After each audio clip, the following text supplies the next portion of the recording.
Hello, I'm in a 2016 Jeep Grand Cherokee and I'm going to show you how to open the hood. So you'll go up to your driver's side here, and then you look down here, you'll see this lever. You should feel a little resistance, but when you pull, you'll also hear like a pop sound. Typically, sometimes it might take a little time, like a few pulls. And on most vehicles, you're going to have a little latch somewhere right in the middle. See if we can see it before it's open. Yeah, it's right here.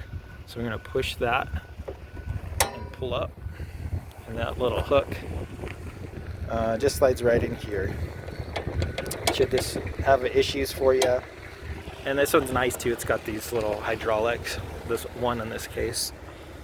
Typically if there's something failing, it's something in this mechanism. Maybe something needs cleaned out, like some debris or the spring's loose of some sort. That's it. Hope that was helpful. Hope you have a good day.